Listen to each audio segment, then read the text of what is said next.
Le thème de notre message ce matin, les deux bénéfices que le chrétien retire de la souffrance. Les deux bénéfices que le chrétien retire de la souffrance.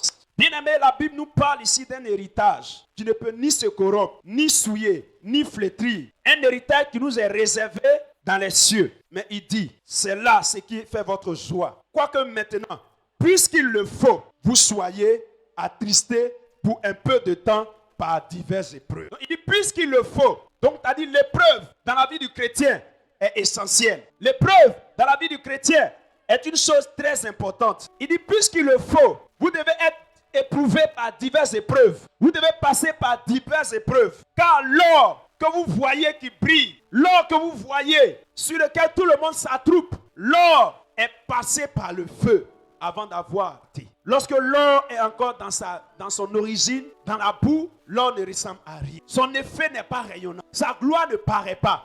On arrive à le distinguer, mais on n'arrive pas à voir sa gloire nous refléter. Lorsque les mineurs vont pour prendre cet or dans la boue, ils s'en vont travailler l'or, laver l'or, et ils s'en vont mettre dans le feu. Et le feu ici représente l'épreuve. Le feu ici représente la souffrance par laquelle tout croyant doit accepter de passer avant que sa gloire ne paraisse, avant qu'il ne brille, avant qu'il ne connaisse la joie ineffable, avant qu'il ne soit récompensé. Tout chrétien doit accepter de traverser l'épreuve. Or, c'est une étape très importante devant laquelle beaucoup de chrétiens fuient. Beaucoup de chrétiens fuient l'épreuve. Ils aspirent à la gloire, ils aspirent à l'élévation.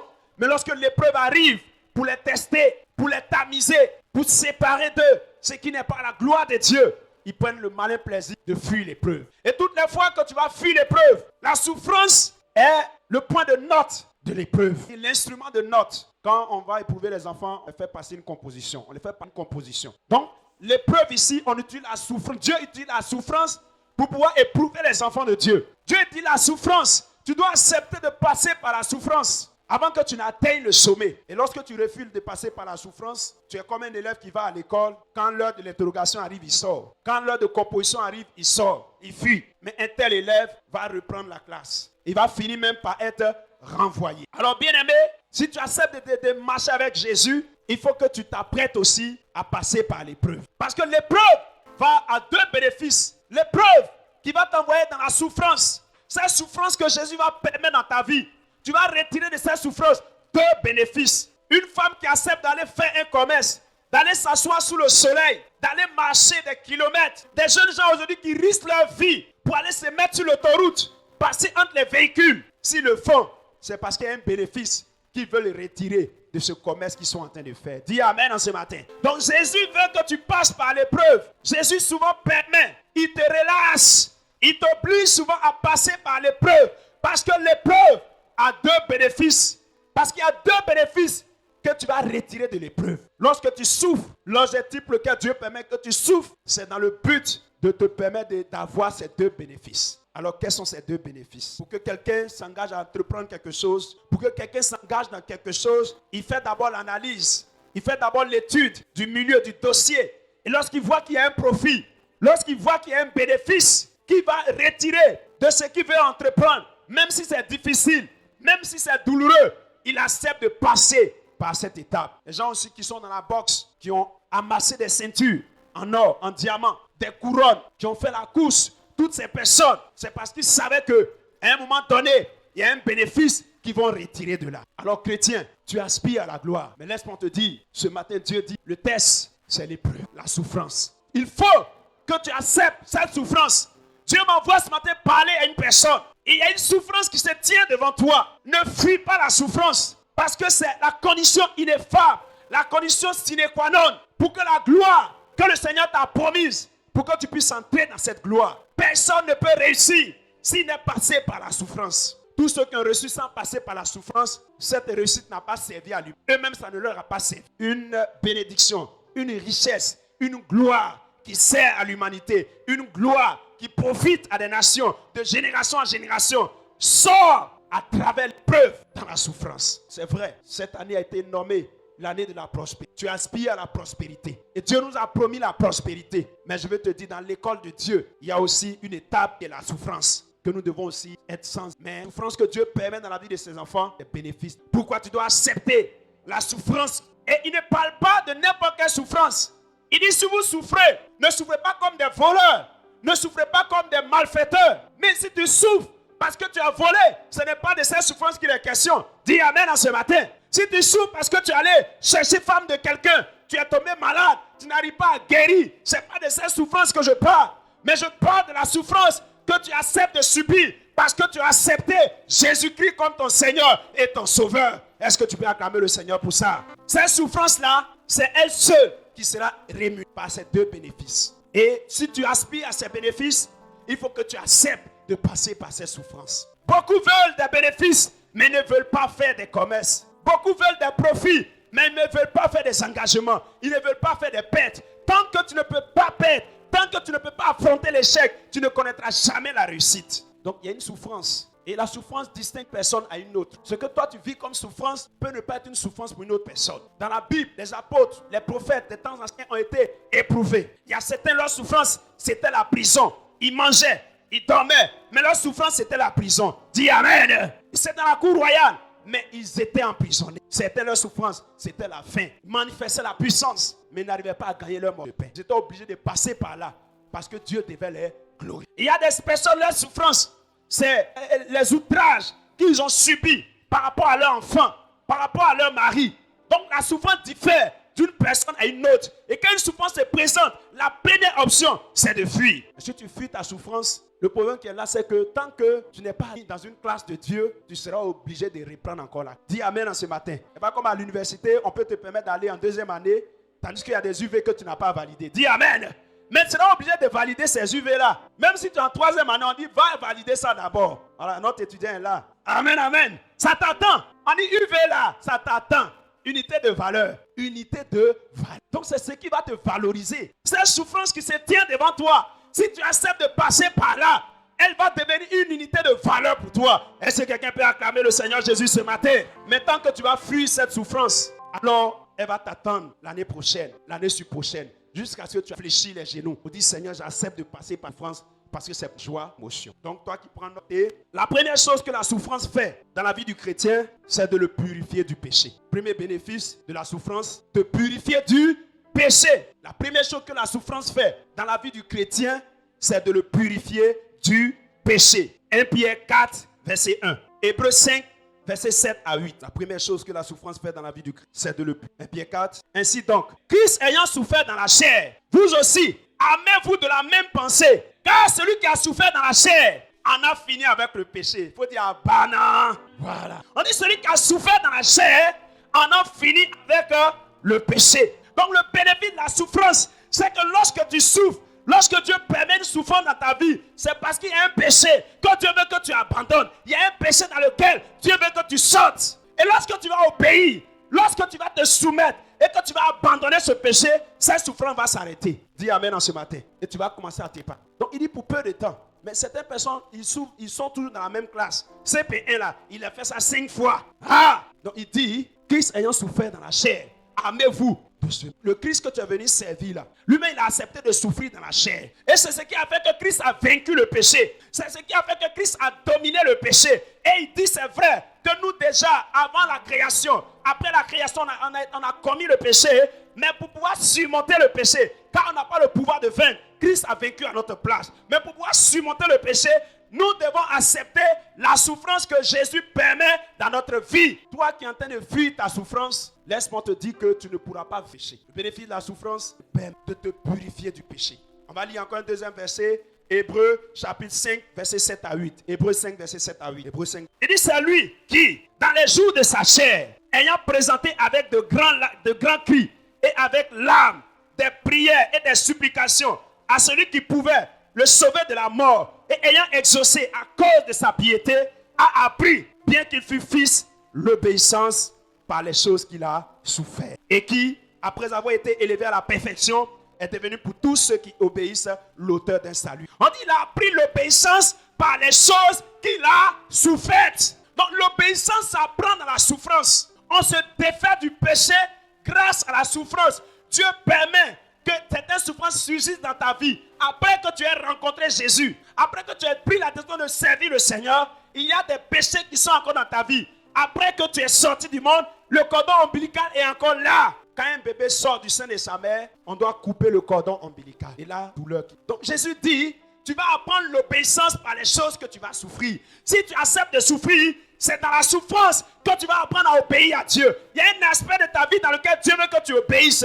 Peut-être que pour toi, c'est au niveau de l'orgueil. Tu es orgueilleux. Comment Dieu va faire pour que tu deviennes humble? Il va permettre des souffrances dans ta vie qui vont te rabaisser. Dis Amen. Tu vas apprendre l'obéissance par les choses. Il faut que tu passes pour que tu sois purifié. Regardez l'or. L'or ici, quand on prend l'or, il y a la boue. L'or est mélangé avec la boue, avec la saleté, avec la terre. Mais lorsqu'on va mettre la terre là dans le feu va brûler la terre et il va créer une séparation entre la terre et l'or. Il va démontrer que la terre est un minéral. Et non, l'or est un minéral et que la terre, c'est la terre. Il va créer une séparation entre l'or et la terre. Donc il y a des péchés qui sont identifiés à toi. Il y a des péchés dans lesquels tu es né depuis ta naissance. Dans ton sang, ces choses-là sont liées à toi. Il faut que tu passes par le feu pour que tu sois séparé de cela. Il faut que tu passes par le feu. Il dit, il a pris l'obéissance, bien qu'il fût fils, l'obéissance par les choses qu'il a su. Et on dit quoi? Et qui, après avoir été élevé à la perfection, est devenu pour tous l'auteur d'un. Pour que tu sois élevé à la perfection, c'est de passer par là. Tu veux la bénédiction, tu veux la gloire dans ta vie, tu veux l'élévation dans ta vie. Tant que tu n'es pas purifié du péché, la Bible dit heureux ceux qui ont le cœur pur, car ils verront Dieu. Tu veux voir Dieu, mais tant que ton cœur n'est pas pur, tu ne peux pas voir Dieu. Tant que ton cœur n'est pas pur, tu ne peux pas voir Dieu. Et ce qui peut purifier ton cœur, c'est la souffrance que Dieu va engendrer dans ta vie. Il faut que tu acceptes de passer. Dans la souffrance, n'abandonne pas Jésus. Dans la souffrance, ne jette pas l'éponge. Dans la souffrance, ne renonce pas à Christ. Parce que c'est pour ta perfection. Jésus était fils de Dieu. Mais lorsqu'il disait à la croix, Père, pourquoi m'as-tu abandonné? Le Père, c'est pour toi-même ta gloire. Voyez ces hommes-là, tu vas avoir le nom élevé au-dessus de leur nom. Donc il faut que tu souffres pour eux. Qu'est-ce qui va faire que ton nom sera grand plus que leur nom? C'est ce que tu vas souffrir là. Que personne d'entre eux ne pourra souffrir. C'est ce qui va t'élever au-dessus d'eux. Qu'est-ce qui fait que les athlètes ils arrivent à avoir celui victoire là? C'est parce qu'il s'est élevé plus dans les épreuves par rapport aux autres. Il ne réussit pas facilement à l'école. Les premiers de classe, ils se sont élevés au-dessus des autres. Ils ont souffert plus que les autres. Dis Amen à ce matin. Bien aimé, pour avoir 10 de moyenne, il suffit seulement d'aller à l'école, prendre les cours et de venir à la maison, aller s'amuser. Si tu es intelligent, à la fin, tu vas avoir 10 de moyenne, tu vas quêter avec les plus ça et là, 1 plus 2 plus 3, tu vas avoir tes 10 de moyenne, dis Amen. Mais pour avoir 19 de moyenne, pour avoir 18 de moyenne, frère, c'est les deux capis. Pendant que les autres sont en train de ronfler, toi, tu es en train de gratter papier. Tu es en train de bosser. Tu es en train d'apprendre, lire, étudier. Pendant que les autres mangent, tu es en train d'étudier. Dis Amen. Donc, bien aimé, prie à payer pour ta purification. Pour que tu sois pur, pour que tu voies Dieu, il faut que tu passes par le feu. Lorsque Moïse est parti à la montagne, il dit pas voir Dieu. Seigneur, fais-moi voir ta gloire. Mais Dieu a dit, tu ne peux pas voir ma gloire. Un homme ne peut me voir et vivre. Tu as besoin de passer par le feu, de mourir d'abord avant de me voir. Et c'est le feu qui va tuer en toi ta chair, ta vie de péché, et qui va te permettre de voir Dieu. Qui veut voir Dieu ce matin? Acclame le Seigneur ce matin. Il faut que tu acceptes. Quand Joseph était maltraité par ses frères et vendu comme esclave chez Potiphar, c'était pour sa purification. Joseph n'a pas fui devant la femme de Potiphar par hasard. Il faut dire Amen. Joseph n'a pas fui la femme de Potiphar par hasard. Mais c'est tout ce qu'il a traversé qui l'ont purifié. Lorsqu'il était maltraité par ses frères, Samson, les souffrances diffèrent. Son père avait déjà tout. Son père avait déjà tous les biens. Il n'a pas connu la souffrance du manger et du boire. C'était la maltraitance. Il était méprisé par ses frères. Quand ils vont suivre les troupeaux comme ça, les gens le frappent, les gens le chicotent. Parce que son père l'aimait. Il était différent des autres. Et tout ça, on le rejetait, ça le mettait pas. Ça le mettait à part. Et ça l'amenait à chercher Dieu. S'il a vu qu'il n'a pas de recours en dehors de son père, tous ses frères l'avaient rejeté. Joseph a fui la femme de Potiphar à travers tout ce qu'il a traversé. Et lorsqu'on l'a vendu comme esclave, et là tu connais ce que les esclaves sévissent, on te raconte seulement là où Potiphar l'a élevé. Mais avant que Potiphar ne l'élève pour l'établir sur ses biens, ils l'ont d'abord maltraité. Les esclaves, on a vu nous-mêmes nos parents en Afrique, ils ne peuvent pas nier la souffrance des esclaves. Comment nos parents, on mettait fer au feu pour les marquer. Il n'y avait pas d'identité à ce moment-là. Donc quand tu achètes un esclave, on met fer au feu. Si tu veux la lettre B, B là c'est en fer, on met au feu son épaule, elle laisse une trace. Voilà. Donc quand tu viens, tu regardes, B, passe ici. La souffrance. Joseph a souffert. Les gens l'ont maltraité. Même les Égyptiens avec qui il travaillait le maltraitaient. On ne vous a pas raconté tout le film. Vous avez vu seulement le côté où Potiphar l'a élevé pour l'établir. Mais on ne peut pas établir quelqu'un qui n'a pas été éprouvé. Dis Amen à ce matin. Dis oh yes à ce matin. Est-ce que tu crois que ton établissement est proche? Est-ce que tu crois que ton élévation est plus loin? Alors acclame Jésus de Nazareth ce matin. On ne peut pas élever quelqu'un qui n'a pas été éprouvé. On approuve quelqu'un qu'on a éprouvé. Il y a 2 lettres qui changent. Approuvé, éprouvé. Pour que tu sois approuvé, il faut que tu acceptes d'être éprouvé. Dis à ton frère, pour que tu sois approuvé, accepte d'être éprouvé. Beaucoup veulent être approuvés. Ah, cet homme, c'est un puissant homme de Dieu. Beaucoup veulent être approuvés. C'est un grand homme d'affaires. C'est un diplomate, mais ne veulent pas être éprouvés. Beaucoup veulent avoir tableau d'honneur à la fin de l'année. Beaucoup veulent avoir bac avec mention à la fin d'année. Mais plusieurs ne sont pas frères avec 2 capis durant l'année. Dis amen en ce matin. Dis oh yes en ce matin. C'est facile de vouloir avoir diplôme, tableau d'honneur. Mais pour y arriver là, il y a des nuits de privation de sommeil. On ne peut pas réussir sans passer par la souffrance. Tu veux réussir dans la vie du mariage, il y a une souffrance par laquelle tu vas passer. Tu veux réussir dans la vie de l'entrepreneuriat, il y a une souffrance par laquelle tu vas passer. Tu veux réussir dans la vie d'un athlète, il y a une souffrance que tu dois accepter de subir. Bien aimé, c'est une loi. Elle est d'abord naturelle et elle devient aussi spirituelle. Si tu ne t'es pas éprouvé, tu ne seras pas approuvé. Beaucoup veulent être approuvés, ils ne sont pas prêts à accepter. Amen. Bien aimé, l'apôtre Paul, il a accepté Jésus. Il servait le Seigneur, il a tout abandonné. Tout ce qui était privilège pour lui, il a tout laissé tomber. Mais un aspect de sa vie passée qui était là. Et ça là, ce n'est pas délivrant qui a chassé ça. Ce n'est pas prier qui a chassé ça. Quand il était frappé aveuglement, il allait à Ananias à prier pour lui. Et puis il est sorti. Mais il y a des choses qui ne sortiront pas sans la souffrance. 2 Corinthiens, chapitre 12, verset 7. Qu'est-ce qui s'est passé? Il y avait un aspect de la vie de Paul qui devait être traité, c'est côté orgueil. Orgueil, là, démon d'orgueil sort. Non, hein? Dieu dit pour que l'orgueil, tu sois purifié de l'orgueil. Il y a une souffrance que tu dois accepter, Paul. Oui, on y va. La Bible dit ceci. Et pour que je ne sois pas enflé d'orgueil, à cause de l'excellence de ses révélations, il m'a été mis une écharde dans la chair. Un ange de Satan pour me souffleter et m'empêcher de m'enorgueillir. La Bible dit à un moment donné, on prend mouchoir, on essuie le visage de Paul. Les malades étaient guéris. Ça, que tu le veuilles ou pas, à un moment donné, la chair prend place et taper la porte. Dis amen. Aujourd'hui, c'est vrai, on ne critique pas ceux qui t'ont dévancé. Aujourd'hui, quand nous, les petits serviteurs, on est là, on parle des grands. Comme ça, Bishop Daddy, il est ceci, il est cela. Quand tu vas arriver à ce niveau-là, on va voir aussi si vraiment, toi aussi, tu vas éviter ça. Dis amen en ce matin. Dis amen en ce matin. Parce qu'on est un petit peu, 50, 60 personnes, on se fait quand demain, tu vas dormir dans le château, tu vas avoir grosse voiture 4x4. Des gardes de corps seront à gauche, à droite. Tu es sûr que tu vas aller laver douche encore? Alléluia! Est-ce que quelqu'un peut acclamer le Seigneur? Donc la véritable humilité ne se manifeste pas dans la pauvreté. Mais c'est quand tu es dans la gloire que Dieu détermine si tu es humble ou bien si tu es orgueilleux. Quand Paul est gloire, Dieu a commencé à l'utiliser puissamment. Il a guéri les gens. Ah, l'orgueil, l'ancienne nature a commencé à vivre. L'orgueil a commencé à s'installer. Il a commencé à dire, oui, c'est moi. L'autre a planté, moi j'ai semé. Et Dieu qui fait croître. Ah, vous avez plusieurs maîtres, mais vous avez un seul Père. Alléluia. Reconnaissez mon autorité. Alléluia. Dieu dit, bon, d'accord. Tu es bon, hein, mais un petit, il y a l'orgueil qui est là. Comment briser? Comment purifier l'orgueil? Dieu a pris une écharpe, sa chair. Il dit un ange de Satan. Bizarre, hein? Paul qui chassait les démons. Paul que les gens utilisaient son nom pour aller combattre les démons. Il y a un peu Dieu a calé là-bas. Pourquoi tu vois qu'il est paralytique? Il prie pour les paralytiques et puis ils sont guéris. Dis amen en ce matin. Dieu veut dire, c'est pas lui qui est roulant là pour nous. La souffrance purifie du péché. Paul a dit, j'accepte. Il dit, j'ai prié plusieurs fois. Et Dieu a dit, non, ma grâce te suffit. Car ma puissance se manifeste dans la faiblesse. C'est quand tu es faible là que moi je démontre ma puissance. Et Paul a accepté ça. Il prie les chars. Il prie pendant qu'il est en train de prier pour les malades. Puis le démon là tire son estomac comme ça. Tout commence à se tordre en lui. Quand il est en train de prier, le démon sort pratiquement. Les gens sont en train de sauter. Et les gens viennent veulent le glorifier. Il dit, arrêtez ça. Arrêtez ça. C'est pas moi, c'est Dieu. Dis amen en ce matin. Est-ce que quelqu'un peut acclamer le Seigneur Jésus de Nazareth?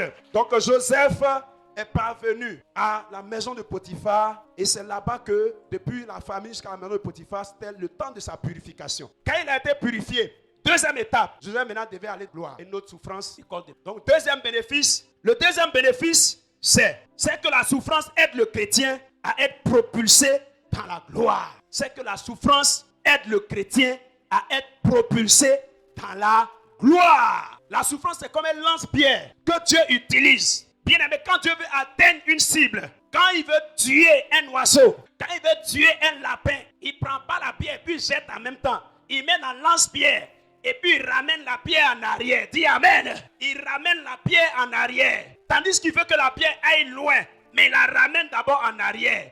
Quand Dieu veut te lancer loin, il te ramène en arrière. Dis amen en ce matin. Dis amen en ce matin. Quand Dieu veut te lancer, te propulser, il faut qu'il te ramène. Joseph a fini de faire tout ça. Dieu dit, le temps est arrivé, mais mon fils, pour que je t'élève au-dessus de tout l'Égypte. Et qu'est-ce que Dieu va faire? Dieu va faire qu'on le mette en prison. Or, la prison, c'est le lieu le plus bas. C'est le lieu le plus minable. C'est le lieu le plus humiliant. C'est le lieu où le casier judiciaire est détruit. C'est le lieu où ta destinée est détruite. Il faut que les hommes détruisent ta destinée pour que Dieu reconstruise ta destinée. Dis Amen à ce matin. Parce qu'il devait être élevé au-dessus de l'Égypte.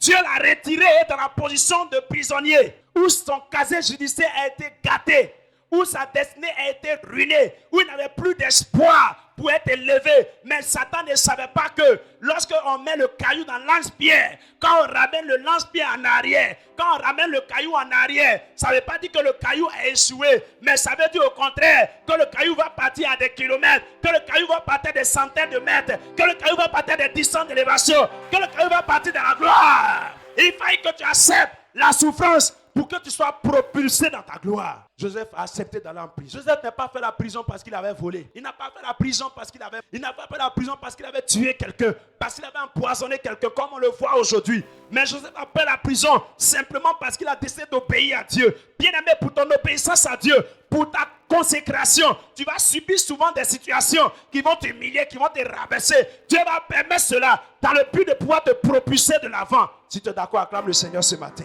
Bien aimé, il faut que tu acceptes cela. Il faut que tu admettes cela. Quand Joseph a été jeté en prison pour avoir refusé de pécher, de coucher avec la femme de son maître, c'était pour le préparer à régner sur l'Égypte. Car c'est dans l'étape de la prison que Joseph va rencontrer les ministres du roi. Il va prier pour eux.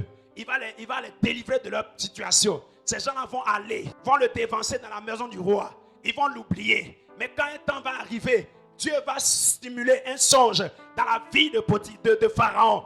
Pharaon va demander à ses serviteurs, à ses ministres, expliquez-moi le songe. Personne ne sera capable d'expliquer le songe. Ils vont revenir et l'autre va dire, lorsque j'étais allé dans la prison, il y a un jeune hébreu là-bas, il m'a expliqué mon songe et c'est arrivé. Il va aussi le faire pour toi. Pharaon a dit sur le champ, faites-moi sortir l'Égyptien, l'Hébreu. Faites-moi sortir l'Israélite. Ils ont fait sortir Joseph. Ils sont allés le raser. Ils sont allés l'habiller. Bien-aimé, ton élévation prend du temps. Tu dures dans la souffrance, mais le temps de ton élévation est rapide. Dis Amen. Dis Amen. Tu dures dans la souffrance. Quand tu es dans la souffrance, le temps va à ralentissement. Mais dans la gloire, quand la gloire arrive, tout s'accélère. Top. Quand le roi a pris, il y a un hébreu dans la prison. Faites-moi sortir l'hébreu.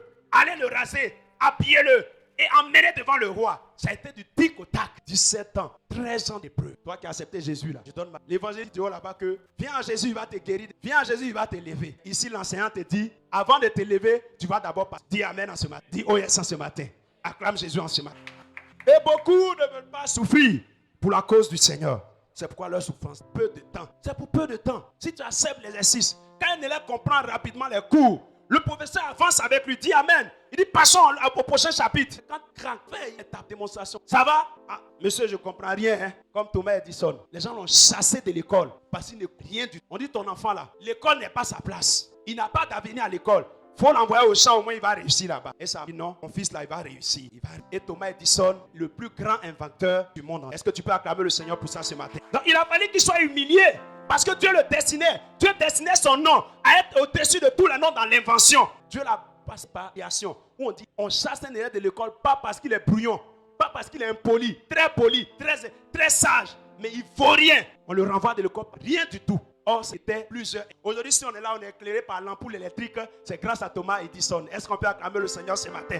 Est-ce qu'on peut acclamer le Seigneur ce matin? Donc, tu veux le sommet, tu veux la gloire, mais il faut que tu acceptes d'entrer dans le lance-pierre de Jésus. Il faut qu'il te mette dans ton lance-pierre. Avant de te lancer, tu dois d'abord venir à acceptance. Quelle est la souffrance que tu vis sur la cause du Seigneur? Depuis que tu as accepté Jésus, les gens se moquent de toi. Il faut accepter ça. Il faut te réjouir. Il dit, réjouissez-vous quand les hommes se moqueront de vous, car votre grande au ciel. Alors, quelle que soit la souffrance, on ne peut pas être glorifié sans avoir. Quand la souffrance, c'est parce qu'elle n'a pas encore tiré les bénéfices. Quand la souffrance ne se termine pas dans personne, c'est parce que deux bénéfices recherchent. Si ta souffrance dure, elle tarde, elle ralentit. Même si elle tarde, attends là, mais c'est parce que quelque part, tu n'as pas encore réussi. Tu n'as pas encore permis à la souffrance de réaliser deux bénéfices, qui est la purification du péché, propulse. Parce que Joseph prison, et c'est de la prison. Dieu voulait donner à Jésus le nom qui est au-dessus de tous les noms. Il a amené Jésus à la croix, lieu misérable des hommes malheureux de la terre, rejetés par la société. leur destinée. Et puisque Dieu devait élever le nom de Jésus au-dessus de tous les noms, Dieu va ramener Jésus en arrière, dans la dernière position, dans la position la plus basse, dans la position la plus humiliante. Et après la croix, la Bible veut en sorte qu'aujourd'hui, dans les cieux, sur la terre et sous la terre, tous les genoux fléchissent devant Jésus de Nazareth. Pas par hasard. Un moment donné, Père, pourquoi m'as-tu abandonné? Un temps va arriver, l'histoire de ta vie, où tu te demanderas, mais Seigneur, est-ce que tu me vois? Seigneur, est-ce que tu m'entends? Toutes les promesses que j'ai reçues, tu as dit, je suis un grand ministre de Dieu, je vais être élevé, je vais connaître la gloire. Mais regarde ce que je vis aujourd'hui, regarde cette situation, je ne vois rien, je ne vois pas d'issue. À un moment donné, tu seras sur le point de jeter l'éponge, mais ne jette pas l'éponge, dis Amen. Dis oh yes!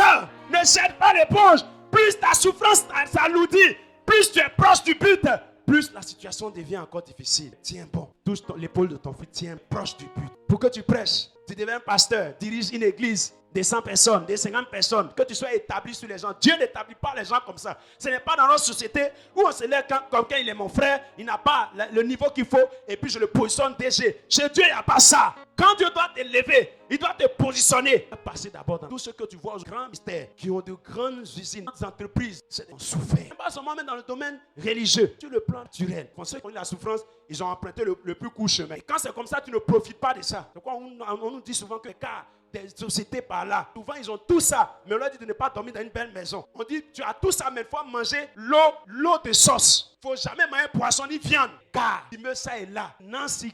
Pourquoi? Parce que tu as voulu entrer dans la gloire sans passer par la souffrance. Bien-aimé, quand tu passes par la souffrance, mange au Père. Tu manges, tu es content, tu es heureux. Tout est satisfait devant toi. Toi qui veux éviter la souffrance, il faut arrêter. Tu as Jésus.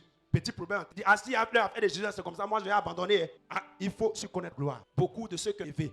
Et quand tu es en train de souffrir, attends-toi à une gloire. Il faut dire amen en ce matin. Quand tu es éprouvé, c'est que tu seras bientôt approuvé. Personne ne peut être éprouvé par Dieu sans être approuvé. Je t'aime. Pour que quand Dieu recherche en toi quelque chose, te donne une personne libérale. Tu dois passer. Pour que Dieu te donne quelqu'un qui guérit les malades, tu dois être aussi la souffrance, la douleur. C'est comme ça. Dieu est. Quand j'ai été appelé au ministère, amen, tuteur, intelligent comme ça, brillant. Et puis, tout d'un coup, Dieu. Et mon tuteur même m'a éprouvé que mon papa lui-même. Alléluia. Il y a épreuve partout. Moi, mon papa était un pasteur.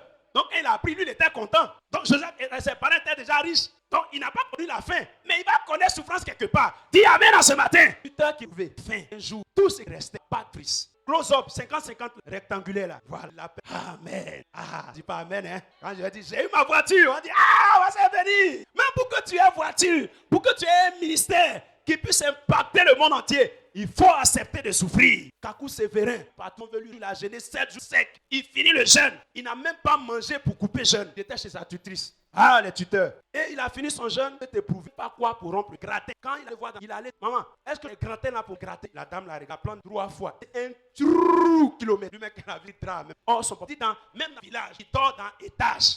En ce jour-là, il s'est dit, sa maman est en train de verser la nourriture dans la poubelle. Et lui ici, il demande gratin et on l'insulte à cause de gratin. En Côte d'Ivoire, tout le monde jurait au nom de Kakoussé. Voilà quand que son nom ne soit nation. Tu veux être grand, accepte de dire amen. Dis oh yes ce matin. Voilà. Pour accepter de manger gratin avant de manger à la table. C'est ça, c'est ça. Je vous ai raconté sur le témoignage de la sœur qui, quand elle a accepté Jésus, elle était maîtresse. Elle a abandonné son maître, son concubin. Je ne veux plus de toi, je donne ma vie à Jésus. Elle n'avait plus rien. On l'a chassée de la maison. Tout ça à cause de Jésus. Quand Jésus n'était pas là, elle dormait dans une belle maison. Elle avait tout à sa disposition. Mais quand Jésus est rentré en action, elle a commencé à aller dormir dans l'église, dormir dans le temple. Oh, est-ce qu'on peut acclamer le Seigneur pour ceux qui dorment dans le temple? Alléluia! À partir du temple. Aujourd'hui, ils dorment dans le temple. Mais je t'annonce que très bientôt, ils dormiront dans des résidences privées. Ah, je croyais que tu allais acclamer le Seigneur pour ça ce matin. Je croyais que tu allais acclamer le Seigneur pour... Et c'est comme ça que, petit à petit, elle n'avait même plus d'argent pour payer pommade. Au point où pommade, pour avoir une peau bien lisse, elle était obligée de prier. Dis à Dieu, il faut rendre ma peau lisse. Bien aimé, dans le désert, il y a des choses pour lesquelles tu vas prier. Dis amen. Il va arriver, tu vas prier même pour sachet d'homo, 25 francs. Parce que le temps va arriver où ça sera en Afrique. Mais quand ça sera en mon nom, ce n'est pas passé dans le désert où tu as reconnu la valeur que j'ai prié pour avoir homo 25. Quand tu vas t'asseoir où on va dans le sac d'homo, tu vas gaspiller homo. Prenez ça, versez, tu vas verser même sur la terre. Allez balayer la rue avec ça. Mais quand tu sais que tu as prié pour 25, pour acheter des sachets d'homo, même si demain tu as un sac d'homo, tu as dit mettez ça dans la caisse là-bas. Prenez un chaque mois. Dis amen. Est-ce que quelqu'un peut acclamer le Seigneur? Comme quelqu'un qui a raconté son anecdote sur Facebook, il dit, Vous pensez que riche, on peut devenir riche aussi. Hein. C'est parce qu'on a parlé. Sinon, on peut aller pour avoir des voitures comme vous. Quand la fille dit tout ça, il demande à sa femme. Chérie, il a dit quoi là? Est-ce qu'il y a Gary. Voilà. Il n'y a pas sucre là-bas. Il a aussi qu'un et sucre 100 francs, j'ai payé depuis le début du mois. Sucre 100 francs, j'ai payé depuis le premier là. On a la fin du mois. Sucre 100 francs. C'est fini là-bas? Elle dit c'est fini. À la fin, il dit il n'y a pas ça. Ça dit tellement c'est chaud. Gary est sel. Frère, il y a des témoignages. Un grand témoignage est à la base d'une grande souffrance. Dis Amen. Il ne fait pas grand témoignage et c'est couvert. Et un jour, il a visité, il a eu son propre mari et le monsieur a payé. Est-ce que tu peux acclamer le Seigneur? Est-ce que tu peux acclamer le Seigneur? Bien-aimé, d'être passé. Tous ceux qui sont grands n'ont pas été grands. David de Oppo, il dit là, aujourd'hui, il a des propriétés. Il roule voiture dans sa maison pour quitter au salon, pour aller dans la douche. Les petites voiturettes là, au golf. Il est obligé de prendre ça parce que c'est tellement loin, des kilomètres. Quitter au salon pour aller dans la douche. Ça vaut 2 à 3 kilomètres. Dans la maison là. Hein. Donc il est obligé de rouler voiture pour aller dans la douche. Ah, est-ce que quelqu'un peut acclamer le Seigneur ce matin? Mais ça, c'est son apocalypse. On dit c'est son apocalypse. Sa genèse. Il a vécu une fois dans une commune où 22 personnes disaient la même. Faites le rang, les sauts en rang. Et quand quelqu'un va dans la douche, si tu as rendez-vous à 8 heures, il faut intercéder pour qu'il sorte de la douche. Aujourd'hui, la seule intercession, comment faire pour passer celle? Mais il y a eu un moment, il a intercédé pour que son voisin quitte la douche, pour qu'il aille se laver pour être à l'heure. Ah! Est-ce que quelqu'un peut acclamer le Seigneur? Aujourd'hui, il a une grande université. Il fait la fierté. Il a des résidences, des immobiliers, pour ça et là. Et ses églises, regardez même encore l'église n'est pas du jeu. Il a vachement béni. Et un jour, souvent on fait sur la toile. On dit à tel pasteur, les pasteurs les plus riches. Tel pasteur, il vaut 150 millions de dollars. L'autre vaut. Quand il a vu ça sur YouTube, il dit ça c'est insulte. Comment pour moi, Epo vaut 100 dollars? 150 millions de dollars, c'est une insulte. Je vaux. Éphésiens 4, 19. Mon Dieu pourvoira à mes besoins selon sa richesse en gloire en Jésus-Christ. Alléluia. Vous dites que sa richesse ne peut pas être évaluée à 150 millions de dollars. Ça, c'est une simple estimation. Quand vous dites que j'ai 150 millions de dollars, c'est une injure. Les richesses que j'ai là, 150 millions de rien. Or, 150 millions de français, il dit ça, c'est une insulte. Imagine quoi, on tombe bien, on veut la gloire. Personne ne peut en gloire. Et les souffrances diverses. Il ne faut pas dire non, forcément, comme moi j'ai eu faim, l'autre va avoir faim. Non, c'est pas parce que j'ai la paix close-up que Emmanuel va forcément la paix close-up avant d'entrer dans sa gloire. Dis Amen en ce matin. C'est vrai, on a le même sang, mais lui, sa souffrance est ailleurs. C'est dans un autre domaine. Dis Amen en ce matin. L'autre aussi, sa souffrance est ailleurs. Chacun, quelque part, va accepter de passer par là. Que Dieu nous et que sa grâce. Alors, si tu crois que tu es prêt à passer par le feu pour que tu puisses briller, tiens-toi debout et acclame fortement le Seigneur ce matin. Tiens-toi debout et acclame le Seigneur ce matin. Non, ta manière d'acclamer ne me convainc pas. Il me semble que tu